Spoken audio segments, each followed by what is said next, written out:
ఇప్పుడు చెప్పండి, మీకు కొరత ఏదైనా ఉందా? వినబడలా? గట్టిగా చెప్పండి. నా చెవులకు వినబడలా? గట్టిగా చెప్పండి.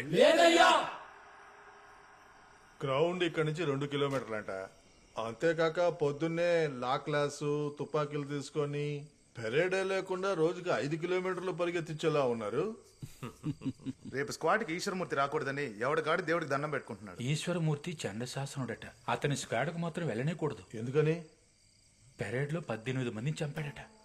నీకెలా తెలుసు? మా అన్న పోలీస్ ఆఫీసర్ నన్ను వదిలి వెళ్ళేటప్పుడు చెప్పి వెళ్ళాడు.